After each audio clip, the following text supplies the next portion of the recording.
এই কতগুলা লোক দেখানো উন্নয়ন, তো এগুলার যেই মার্কেট প্রাইস আর এটার যে অ্যাকচুয়াল প্রাইস, এটা যদি আমরা ক্যালকুলেট করি আমরা আসলে কোথায় দাঁড়ায় আছি, কত লক্ষ কোটি টাকা পাচার হয়ে গেছে। এই পাচারকৃত অর্থ কি আমরা ফিরিয়ে আনতে পারি কোনোভাবে? খুব ডিফিকাল্ট, আমার কাছে মনে হয় এটা খুবই ডিফিকাল্ট। এটা কিভাবে? খুব সিম্পল, আমি হুন্ডি করে এই মুহূর্তে টাকা পাঠিয়ে দিব, এটা আপনি কিভাবে আপনি ফেরায় আনবেন? এটা খুব সিম্পল না। মানে এই জিনিসটা, এটা তো কোনো ব্যাংকিং চ্যানেলে যায় নাই, আর ব্যাংকিং চ্যানেলে যেগুলো গিয়েছে ওগুলোকেও কতটুকু আনতে পারবে আমি জানি না। সো তারপর এটা চেষ্টা করা উচিত এবং এটা নিয়ে একটা ড্রাইভ দেওয়া উচিত। আর এই পরিবারটা এবং এর সাথে আরো একটা পরিবার যারা পরিবারতন্ত্রের মাধ্যমে দেশটাকে শাসন এবং শোষণ করতে চায়। আরো একটা পরিবার কোনটা? অবশ্যই আমাদের শহীদ রাষ্ট্রপতি জিয়াউর রহমানের পরিবার। হিস্ট্রি বলে, বাংলাদেশের হিস্ট্রি বলে তারাও আমাদেরকে শোষণ করার চেষ্টা করেছিল। এই পরিবারতন্ত্রের রাজনীতি বাংলাদেশে বন্ধ হওয়া উচিত, নতুন বাংলাদেশে। খুব সিম্পল কথা আমার। এটা আপনার সাজেশন। এখন অনেক গুরুত্বপূর্ণ কথা বলেছি, এখন আমরা একটা র‍্যাপিড ফায়ার খেলবো। শিওর। আচ্ছা, সেটা হচ্ছে আপনি তো একজন ফিল্ম মেকার। আমি একজন ফিল্ম মেকার। একজন ফিল্ম মেকার হিসেবে আপনি কিছু মানুষের নাম বলবো, সে হতে পারে ডিরেক্টর বা প্রোডিউসার অথবা হতে পারে কোনো রাজনৈতিক ব্যক্তিত্ব বা শিল্পী, তাদের নাম বলবো। তাদের দ্বারা আপনি কোন সিনেমাটা বানাতে চান? তাদেরকে নিয়ে, অর্থাৎ তিনি যদি মূল ভূমিকায় অভিনয় করে কোন সিনেমাটা বানাতে চান, সেই সিনেমার নামটা কি হবে? শুধু সেটা। অনন্য মামুন। অনন্য মামুন, আই লাভ ইন্ডিয়া। ভুল বললাম? ও ভারতকে ভালোবাসে, তাই না? বাংলাদেশকে ভালোবাসে না? না, বাংলাদেশকে হতে পারে, বাট বাংলাদেশকে বললে হতো আমি বাংলাদেশ ভালোবাসি। আই লাভ ইন্ডিয়া, সে ইন্ডিয়াকে ভালোবাসে, ইন্ডিয়াতে কাজ করে, ইন্ডিয়ান ছবি আনার ব্যাপারে তার অবদান সবচেয়ে বেশি। So I love India. Ashfaq Nipun. আচ্ছা, বাংলার চেয়ে। কেন? ওকে আমি দেখছি সব ব্যাপারেই, মানে আজকে থেকে না, অনেক আগের থেকেই খুব বিপ্লবী ইয়েটা ওর মধ্যে কাজ করে। এবং আমার মনে আছে আমি ওকে একবার ফোন করে মানে এলিটাকে বলছিলাম যে নিপুণকে বলো, ওর নামটা আমি একটা লিস্টে দেখছি, ওকে একটু বাট ও থামে নাই। সো বাংলার চেয়ে। আরশাদ আদনান।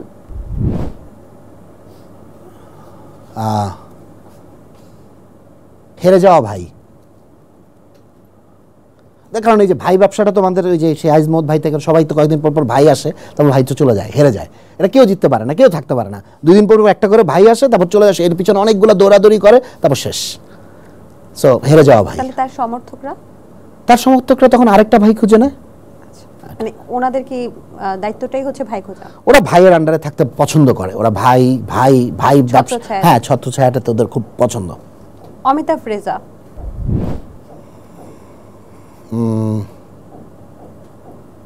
অমিতাভ রেজা খুব ডিফিকাল্ট একটা ইয়ে দিলেন। দার্শনিক, উনি একটা দার্শনিক লেভেলে চলে গেছে আমার কাছে মনে হয় অমিতাভ ভাই। না, আমার কাছে মনে হয় যে উনি একটা দার্শনিক লেভেলে চলে গেছে। কারণ আচ্ছা, ব্যাখ্যা করবেন? না, ব্যাখ্যা না, অবশ্যই ব্যাখ্যাটা হচ্ছে যে ভাইকে, ওনাকে আমি দেখি যে সব কিছুই সিনেমা নিয়ে যখনই কোনো ধরনের গুরু গম্ভীর কিছু হয় তখনই উনি খুব ইয়ে করে ওইখানে চলে যান। তো স্বাভাবিক, যেই লোকটা দার্শনিক, আমি জীবনে দার্শনিক হতে পারবো না, কারণ দার্শনিক হওয়ার একটা প্যাটার্ন আছে। হ্যাঁ, তো ওনার মধ্যে ওই প্যাটার্নটা আমি ইয়ে করি, দার্শনিক। আব্দুল আজিজ। আচ্ছা, লুটেরা। টপ 5টা নেমে রিম খেলাফি নেমে ওনার নাম আছে, লুটেরা। দেলোয়ার জাহান ঝন্টু। দেলোয়ার জাহান ঝন্টু না, ঝন্টু ভাইকে দিব যে সর্পরাজ কেন অবসরে? কারণ উনি সাপ নিয়ে আর এখন ছবি বানায় না, ওনার ওইটা দিয়ে সবচেয়ে বেশি হিট। মানে তো উনি একটা সাপ নিয়ে ছবি বানাবে না এই বর্তমান যুগে এসে, তো সর্পরাজ কেন অবসরে? আচ্ছা, অবশ্যই আপনার পরামর্শ শুনে তিনি খুব দ্রুত এটা নিয়ে একটা সাপ নিয়ে, একটা শেষ সাপ নিয়ে ছবি বানানো উচিত না, কারণ ওনার তো ওইটাই মানে এক একজনের সিগনেচার। হ্যাঁ, ভালো হবে নাকি? হ্যাঁ, সমস্যাই যে একটা জেনজি টাইপের সাপ উড়ে আসলো, এসে শাহবাগে নাচানাচি করলো, তারপর একটা সরকারের পতন হলো, এটা এরকম একটা কিছু একটা করলে খারাপ হতো না কিন্তু। আচ্ছা, মুস্তাফা সরোয়ার ফারুকী। আচ্ছা, পরিচালক কেন নেতা নয়? আচ্ছা, মানে আপনি নেতা হিসেবে দেখতে চান তাকে?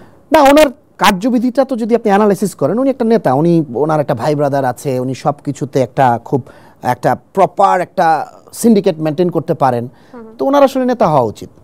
সো এটা আমার কাছে মনে হয় যে ওনার যেই লোকটা এরকম একটা মেনটেন করতে পারে এবং ওনার স্টেপগুলা খুবই ক্যালকুলেটিভ এবং খুবই সো ওনার নেতা হওয়া উচিত। না, নেতা হওয়া উচিত তো যার মধ্যে যে নেতৃত্ব দিতে পারে তারই তো নেতা হওয়া উচিত। ভাইয়া, এবারে রাজনৈতিক ব্যক্তিত্ব তাদেরকে নিয়ে যদি আপনি সিনেমা বানাতেন, মেইন ক্যারেক্টারে যদি অভিনয় করতো, তাহলে সেই সিনেমার নাম কি হতো? জুনায়েদ পলক। টোট্যাং চিনেন তো? না, টোট্যাং চিনেন না?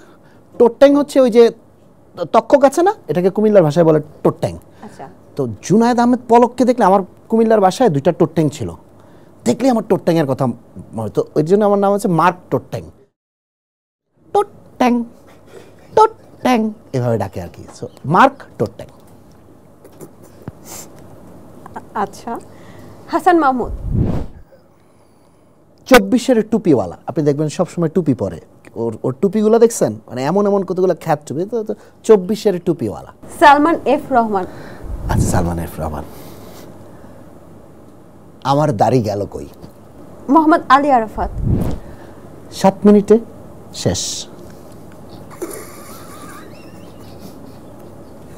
7 মিনিটে খেলা শেষ আর কি, বেচারা 7 মিনিট। আচ্ছা, না সরি, ও তো 7 মিনিট বলেনি, বলছে 5 মিনিটে, আই থিঙ্ক। হ্যাঁ, 5 মিনিটে খেলা শেষ। আমার মনে হয় না 5-7 মিনিটও হবে, 2 মিনিটে খেলা শেষ হয়ে যাবে। যাই হোক, পরবর্তীতে।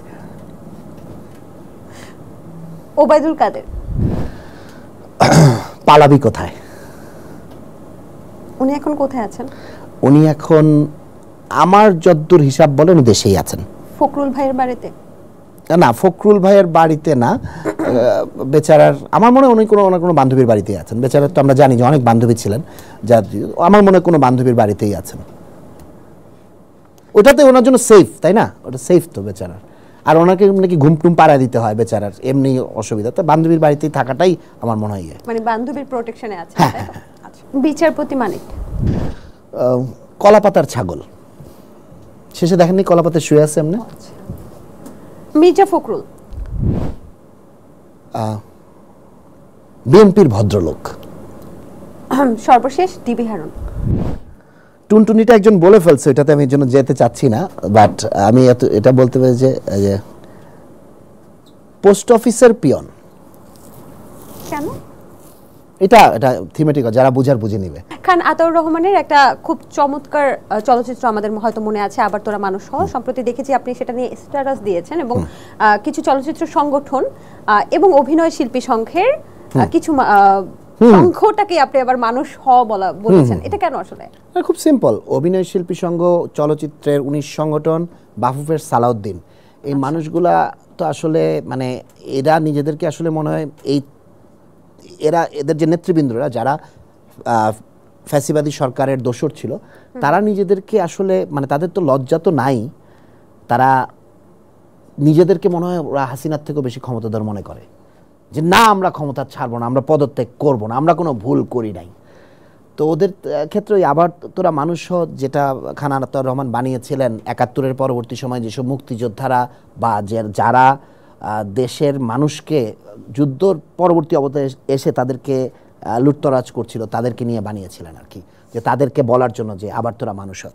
আমি ওনাদেরকেও বলতে চাই যে আপনারা যারা যা করেছেন সেটার জন্য ক্ষমা চান, সেটার জন্য অনুশোচনা করেন, এবং আপনারা মানুষ হন, দালাল থেকে মানুষ না, তারা দালাল। এখন মানুষের আগে তারা দালাল। মানে মানুষ হতে হলে আপনার ভিতর থেকে চাটার অভ্যাসটা বাদ দিতে হবে, আপনাকে দালাল বৃত্তি থেকে বেরিয়ে আসতে হবে। সো প্রকৃত মনুষ্যত্ব এই জিনিসগুলা থেকে অনেক বড়, সেই কারণেই লেখা যায় আবার তোরা মানুষ। আপনার বেড়ে ওঠা কুমিল্লায়, জি, এবং ফেনীতে দেখতে পাচ্ছি আমরা, ফেনী, কুমিল্লা, চট্টগ্রাম, এই জায়গায় কিন্তু সাম্প্রতিক সময় একটা ভয়াবহ বন্যা হয়েছে। এই বন্যাতে আপনাকে দেখিয়েছি আমরা সক্রিয়, এবং আপনি ক্যামেরার উপরে বলছিলেন আমাকে যে এখন শো করেও আপনি সেখানেই যাবেন। যদি সেখানকার পরিস্থিতি এখন কি অবস্থা জানাতেন? দেখেন, আপনার বুঝতে হবে যে বন্যা এমন একটা জিনিস, এটা এমন না যে এই মাত্র আসলো, আপনি ত্রাণ দিলেন, হেল্প করলেন, শেষ হয়ে গেল। এটা একটা লং টার্ম রিহ্যাবিলিটেশন প্রোগ্রাম লাগে, এটা ফেজ 1, ফেজ 2, ফেজ 3 থাকে। আর আপনার যখন বন্যাটা রাজনৈতিক বন্যা হবে, আপনার যখন বন্যাটাকে ইন্টেনশনালি, এই যে আমাদের পুরো ইস্টার্ন সাইড বা পূর্ব সাইডটা ডুবে গেছে, এই জায়গার মানুষ কখনো বন্যা দেখে নাই, তারা জানে না আসলে বন্যাকে কিভাবে ফেস করতে হয়। সো এই মানুষগুলোর রিহ্যাবিলিটেশন প্রোগ্রাম বা প্রসেস অনেক লং এবং অনেক ডিপ, কারণ ওরা তো জানে না কিভাবে এটাকে হ্যান্ডেল করতে হয়। সো আমরা এখন সর্ট অফ ফেজ 3-তে আছি, যেখানে এই মানুষগুলো এখন তাদের ঘরে ফিরছে। সো এই মানুষগুলোকে এখন প্রকৃতভাবে পুনর্বাসন করা জরুরি। আমি বা আমার টিম বা আমি যাদের সাথে কাজ করছি বা যেই মানুষগুলো আমাকে সাহায্য করছে, খুব ছোট জায়গা থেকে চেষ্টা করছি কিছু মানুষের পাশে থাকবার জন্য। কুমিল্লাতে আমি 13 দিন কাজ করেছি। এখন আমাদের একটা টিম লক্ষ্মীপুরে আছে, নোয়াখালীতে, ওখানে যাচ্ছি। ওখানে কিছু মানুষদেরকে সাহায্য করা, যতটুকু পারি সাহায্য করার চেষ্টা করব। আমি আমার এই 45 বছরের জীবনে কখনো বাংলাদেশের মানুষকে আমি সবসময় দেখেছি কোনো দুর্যোগ হলে ঝাঁপিয়ে পড়তে, বাট এবার যেভাবে দেখেছি সেটা আমি আসলে দেখি নাই। মানে এবার আমি একদম, মানে যেহেতু আমি গ্রাউন্ডে একটা লম্বা সময় ছিলাম, সাধারণ মানুষ যেভাবে এগিয়ে এসেছে, এবং আমার ছোট্ট কাজেও আমি কোনো ফান্ড রেজ করতে যাইনি, মানুষ যেভাবে দেশ বিদেশ থেকে সাহায্য করতে চেয়েছে, আমার কাছে মনে হয়েছে এটাই আমাদের সবচেয়ে বড় শক্তি। এই শক্তিটার উপরে যদি আমরা ব্যাংক করতে পারি, যে আমরা আসলে এক হয়ে যেতে পারি, যেটা আমাদেরকে হতে দেওয়া হয় নাই। এইবারের দুর্যোগে সব দল, সাধারণ মানুষ সবাই কাজ করেছে, আমি দেখেছি। এখানে বিএনপি, আওয়ামী লীগ, জামাত, বাম, তারাও যেমন সবাই যার যার মতো কাজ করেছে, সাধারণ মানুষও কাজ করেছে। তার মানে আমরা কিন্তু এক হয়ে গেছি। এই জিনিসটা এই মুহূর্তে দরকার।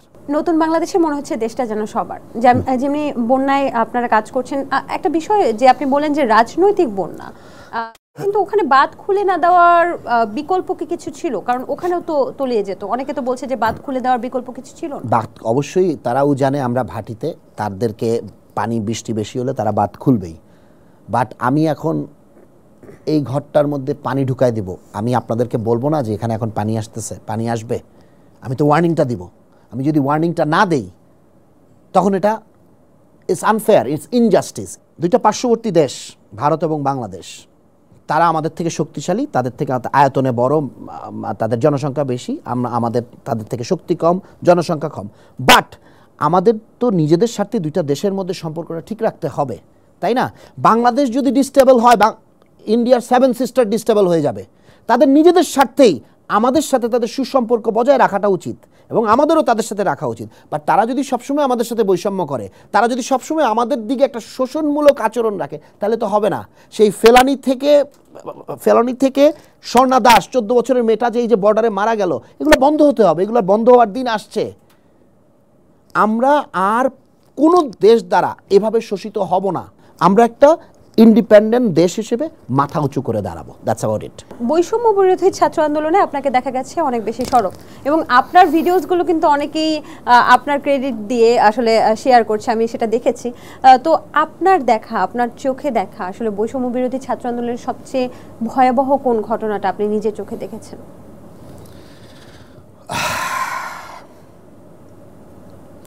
সবচেয়ে ভয়াবহ ঘটনা যদি আমি বলি, যেটা আপনাকে রাতে ঘুমাতে দেয় না। আমি চোখের সামনে গুলি খেয়ে কেউ, মানে ফরচুনেটলি কাউকে গুলি খেয়ে মরতে দেখি নাই। এটা দেখি নাই, আমি সত্যি কথা বলি। ওইটা আমার দেখার সুযোগ হয় নাই, বা আল্লাহ হয়তোবা এটা আমাকে দেখায় নাই, হয়তোবা ভালোই করছে দেখায় নাই। দেখালে কি করতাম জানি না, না দেখি তো ধরেন। তো ভয়াবহর থেকে আমি বলবো যে যেগুলো আমি ধরেন মিডিয়াতে দেখেছি বা ইয়েতে দেখেছি, সবচেয়ে ভয়াবহ, সবচেয়ে ইন্সপায়ার্ড, সবচেয়ে শক্তিশালী, সেটা ছিল আবু সাইদের গুলি খাওয়াটা, যেভাবে সে বুক পেতে গুলি খেয়েছে। আবু সাইদের কথাটা আমি এই কারণে বলতে চাই, ওরটা দিয়ে শুরু ছিল তো, এবং শুরুটাই এত পাওয়ারফুল ছিল যে বাকি সব স্যাক্রিফাইস বা বাকি সব আত্মত্যাগগুলা এই শক্তিটাকে শুধু মানে অ্যাভেঞ্জারের মতো এটাকে বড়ই করছে। তো আবু সাইদ যেদিন গুলি খায়, এটা যেদিন দেখিয়ে দিন, আমি বলতেছিলাম যে দ্যাটস ইট, পতনের শুরু এখান থেকেই। ফেরাউন থেকে হাসিনা পর্যন্ত আজ পর্যন্ত কেউ লাশের রাজনীতি করে, রক্তের দেশের মানুষের রক্তের উপর দিয়ে ক্ষমতায় টিকে থাকতে পারে নাই। এই যে যারা আহত হয়েছে বা যারা নিহত হয়েছে, এই নিহতদের পরিবারদের জন্য কি কিছু করা উচিত কিনা, বা আহত যারা এখনো চিকিৎসা, এটা দেখেন, এটা এই বন্যা হওয়াতে একটা জিনিস যেটা হয়েছে, ওদের থেকে আমাদের ফোকাসটা সরে গেছে। এই যে ধরেন 1000 নিহত, 18,000 আহত, প্রায় 30,000-এর মতো এখনো ঠিক মতো ওরা কোথায় গেছে, এটা মানে এটা গুম বা অ্যারেস্ট হয়ে গেছে। এদের পুনর্বাসনটা খুবই জরুরি, নিহতদের বিচারটা খুবই জরুরি, যারা গুম হয়ে গেছে বা অ্যারেস্ট হয়েছে তাদেরকে ফিরিয়ে আনাটা খুবই জরুরি। সো বাট সবচেয়ে বেশি প্রায়োরিটি যেটা, সেটা হচ্ছে যারা এই মুহূর্তে হসপিটালগুলোতে আহত অবস্থায় বা বাসায় আহত অবস্থায় আছে, তাদেরকে ডেটাবেজের মধ্যে এনে তাদের কাছে সাহায্যটা পৌঁছানো, তাদের পুনর্বাসনটা ঠিক মতো করা। এটা যদি আমরা না করতে পারি, তাহলে এই আন্দোলনের যে মেরুদণ্ডটা, সেটাকে আমরা ডিসরেসপেক্ট করব। আচ্ছা, এটা আমার কাছে মনে হয়। বলা হচ্ছে দ্বিতীয় স্বাধীনতা, তো আমরা মুক্তিযুদ্ধের পরে দেখেছি যে মুক্তিযোদ্ধা সার্টিফিকেট পেয়েছে। আপনার কি মনে হয় যে এখানে যারা যুদ্ধ করেছে তাদেরও সার্টিফিকেট পাওয়া উচিত? আমরা একটা স্বৈরাচারের হাত থেকে আমরা একটা নতুন দেশ পেয়েছি, দেশটাকে আবার ফিরে পেয়েছি আরেকবার ঠিকমতো গড়বার, এটাই সবচেয়ে বড় সার্টিফিকেট। এর চেয়ে বড় সার্টিফিকেট কিছু হওয়া আমার মতে উচিত না। ফিল্ম সিন্ডিকেটের দৌরত্ব কি বাংলাদেশে ছিল? অবশ্যই ছিল, সব কিছুতেই সিন্ডিকেট থাকে, ফিল্মেও সিন্ডিকেট আছে, ছিল, ভবিষ্যতেও থাকবে। বাট এটাকে আসলে কতটুকু কন্টেইন করা যায় সেটাই আমাদেরকে চিন্তা করতে হবে। এবং সব ক্ষেত্রেই সিন্ডিকেট তো সব জায়গায় ছিল, সিন্ডিকেটগুলোকে কিভাবে নিউট্রালাইজ করা যায় সেটা আমাদেরকে চিন্তা করতে হবে। আচ্ছা, পরিচালকদের দ্বারা বা প্রযোজকদের দ্বারা নায়িকাদেরকে হ্যারাসমেন্ট করার কথা কিন্তু আমরা অনেক সময় শুনি। এটা খুবই কমন আমাদের বাংলাদেশে, বলা যায় যে সারা পৃথিবীতেই একটা মিটু শিটু মুভমেন্ট এটা আছে, আমাদের দেশেও এটা আছে। হ্যাঁ, আচ্ছা, তো এই যে সম্প্রতি কিন্তু আমরা একটা মামলার কথা শুনছি, এরকম সেটা নিয়ে একটা স্ট্যাটাসও দিয়েছে, এবং সেটা নিয়ে কানাঘুষা হচ্ছে অনেক কিছু, এবং এমনও শোনা গেছে সেই নায়িকাকে নাকি চাপ প্রয়োগ করা হয়েছে যেন এই মামলাটা উঠিয়ে দেওয়া হয় ডিবি থেকে বা বিভিন্ন জায়গা থেকে। আপনি এই বিষয়গুলো কিভাবে দেখেন? আসলে একদম প্রপার ইনভেস্টিগেশন হওয়া দরকার, শুধু আইনশৃঙ্খলা বাহিনী না, আমার মনে হয় যেই স্বচ্ছ সংগঠনগুলো আছে সেখান থেকে কয়েকজন ব্যক্তিদেরকে, শিল্পী যারা সিনিয়র আছেন, যারা নিরপেক্ষ আছেন, তাদেরকে নিয়ে একটা ইন্ডিপেন্ডেন্ট ইনভেস্টিগেশন হওয়া দরকার। দুইজনের স্বার্থেই হওয়া দরকার, যে ভিকটিম, যে বাদী এবং যার এগেইনস্ট অ্যালিগেশন, দুইজনের স্বার্থেই এটা হওয়া দরকার। হয়ে যেটা ইনভেস্টিগেশন থেকে যেটা বের হবে সেটা অনুযায়ী পরবর্তী পদক্ষেপ নেওয়া দরকার। একদমই। আচ্ছা, শিল্পীদের কি এমপি হওয়া বা রাজনীতিতে আসা দরকার আছে? এটা যার যার ব্যক্তিগত অভিলাষ, ইচ্ছা, সেই অধিকার নাগরিক হিসেবে আমার মনে হয় বিপ্লবীদের নেতা হওয়াটা ঠিক না। আমার মনে হয় আমি মানুষের পাশে যেভাবে ছোট্ট আকারে আছি ওভাবে থাকাটাই বেটার। নেতা হতে গেলে আপনার মেরুদণ্ডটাতে স্প্রিং লাগানো থাকতে হয়, আমারটাতে লোহা লাগানো। তো সো যদি আমি কখনো লোহা রিপ্লেস করে স্প্রিং লাগাইতে পারি তাহলে আমি হওয়ার চিন্তা করব। শিল্পী সমিতি নির্বাচন নিয়ে কিন্তু অনেক কথা হয়, এটা নিয়ে একবার হচ্ছে কেউ নির্বাচিত হয়, আবার সেটাকে আপিল করে আবার নামিয়ে দেওয়া হয়। আপনার কি এই নির্বাচনের প্রতি আস্থা আছে? এই যে বাংলাদেশ চলচ্চিত্র শিল্পী সমিতির নির্বাচন, এটা তো একটা সার্কাস। ওনাদের আসলে সার্কাস করা উচিত নির্বাচন না করে। তাহলে মনে হয় মানে ওনারা আসলে যেটা করতে চায়, এত বছর ধরে যেগুলো করে আসছে সার্কাস করলে ওরা আরো মানে টাকা পয়সা পাইতো। বেচারা এখানে শুধু শুধু নির্বাচন করে টাকা পয়সা খরচ করে, তাই না? সার্কাস করতো, তাহলে মানুষ একটু টাকা দিত, ওনাদের সুবিধা হতো। ওনাদের এই মানসিকতায় পরিবর্তন করা দরকার। ওনারা বিগত কয়েকটা বছর জাতির সামনে যেভাবে এই চলচ্চিত্রকে মানে কি বলবো, চলচ্চিত্রের কাপড় চুপড় খুলে ফেলছেন, এই নির্বাচন একটা করতে যে এই জায়েদ খান আর নিপুণ স্পেশালি এই দুইজনকেই উচিত ওনাদেরকে কয়েকদিন নিয়ে ওই যে চিড়িয়াখানায় রাখার জন্য, মানুষকে টিকিট করে দেওয়ার জন্য, যাতে তাদেরকে দেখায়। আমরা র্যাপিড ফায়ার কিছু কোয়েশ্চেন রেখেছি, আরেকটা ছোট্ট র্যাপিড ফায়ার খেলবো, তারপর আজকের মতো অনুষ্ঠানটা শেষ করে দেব। সো আপনি প্রস্তুত তো?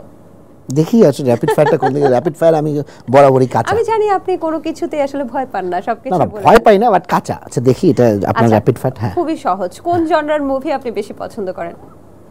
Action thriller. অ্যাকশন থ্রিলার, আচ্ছা। জীবনে সবচেয়ে আকাঙ্ক্ষিত বস্তু বা বাসনা কোনটা? আকাঙ্ক্ষিত বস্তু বা বাসনা কোনটা এই মুহূর্তে? দেশটা ঠিক হোক, দেশটা দিশা খুঁজে পাক। এখনো দিশাতে নেই? না না, এখন মাত্র 1 মাস হয়েছে, আমরা এখনো দিশেহারা হয়ে আছি। দেশটা সঠিক দিশা খুঁজে পাক। প্রিয় ঋতু? বাংলাদেশের শীত। আচ্ছা। প্রিয় চলচ্চিত্র পরিচালক? বাংলাদেশের না বাংলাদেশে অবশ্যই জয়ী রাহান। আচ্ছা। আর ইন্ডিয়াতে যদি বলি মণিরত্নম, হলিউডে যদি বলি স্টিভেন স্পিলবার্গ। প্রিয় অভিনেতা? হলিউডে ডেনজেল ওয়াশিংটন, বলিউডে নানা পাটেকর। বাংলাদেশে যদি বলি আমার ভার্সেটাইল অভিনেতা হিসেবে প্রয়াত কারো নাম বলতে পারবো নাকি? হ্যাঁ,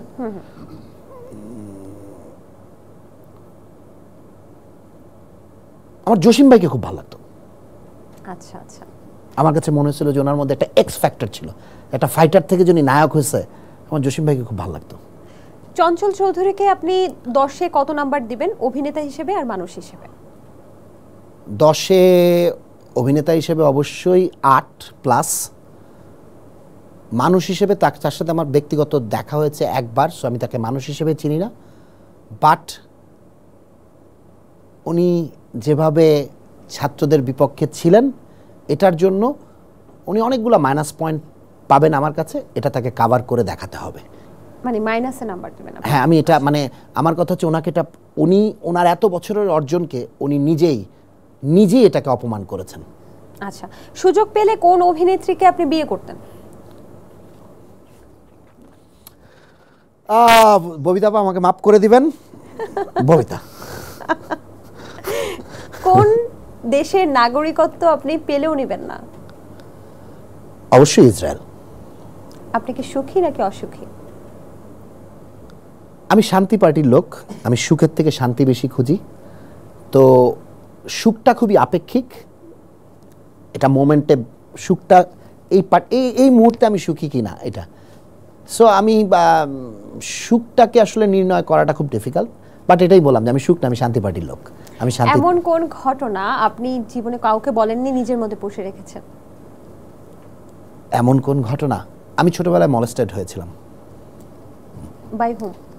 বাই সার্টেন পিপল। আচ্ছা, মানে সেম জেন্ডার? Both gender. আচ্ছা আচ্ছা। শেষ বয়সে কি করতে চান? দেশের এইবার আমার কাছে মনে হচ্ছে, আমার সবসময় ইচ্ছে ছিল ছোট একটা ফাউন্ডেশন করব, বাট এখন আমি ফাউন্ডেশন করতে চাই না, আমি একটা টিম করতে চাই, যে টিমটা দুর্যোগে বাংলাদেশের মানুষের পাশে থাকবে।